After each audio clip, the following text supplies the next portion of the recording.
The making of my special effects video presented to EdTech 533 at Boise State University by Sandra Palyuki. The equipment and software that I used to produce the video included an Apple iBook with Snow Leopard, iMovie, Photoshop, a Pentax digital camera and tripod, my trusty all-in-one HD printer, a headset and speaker with microphone, iTunes for music, and an iPhone 4S that I shot the pictures and video to produce this movie with. It all started when I decided to use stop motion special effects to create a video to introduce the genre of poetry. I chose the poem by Robert Louis Stevenson, My Shadow, and researched photos of children's shadows that I could use in the video. Once I found them, I printed them out and began the long task of having to cut them all out, which took quite a while.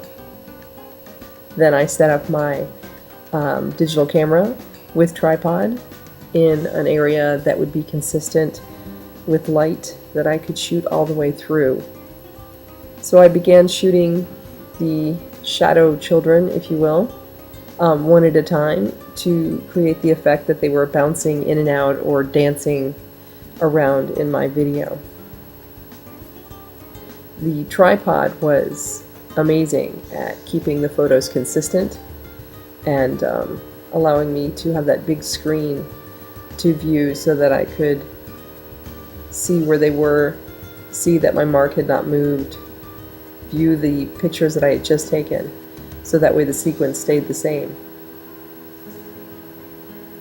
After the photos were all shot, I unfortunately had to bring them all into Photoshop and remove the backgrounds because they were all they were inconsistent with the light from the room as the time changed, and I had different light problems with the many photos that I took. So I just used the selection tool or the magic wand sometimes and selected the backgrounds and removed them with just plain white. I did that with every photo. After I removed the backgrounds on the photos, I would do an inverse of my selection and choose the item that was featured in the photo. In this case, it's the Red India rubber ball. And I chose a nice bright red color and used the color correcting tool to recolor the ball, give it a nice bright red. So there I am coloring my selection. And I repeated the process with all of the photos that I took. Next, I began adding the photos into my project library, creating many mini scenes with the photos that I took so that I could produce movies of just those scenes that I could import back into iMovie to create a larger movie. So once those were all created, I exported the movies to my desktop and then brought them back in to an event library that I created. There I am looking on my desktop for a movie. Just choose one and import it back in.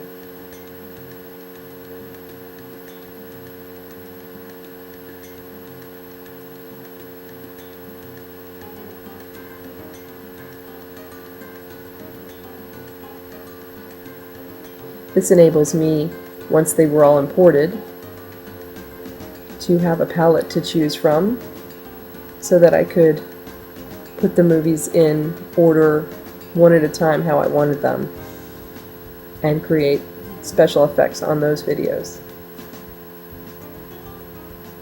After all the movies were imported, I went ahead and used the feature that iMovie has that is kind of a nifty little autocorrect, which will correct the colors, and if there's any bouncing in the video, it'll help adjust that or correct it. When all that was finished, I added my titles. I chose torn paper to put my main titles on with, and I set my duration, I think, for 15 seconds, so that it was a nice long introduction for me to be able to read it. It helps to practice while you're doing that. Next, I chose the scrolling credits feature in text for iMovie, and put my resources on the end of the movie with that feature, setting my duration. I just added my resources from Son of Citation, and there is the duration that I set it to, so that it would scroll nice and slowly.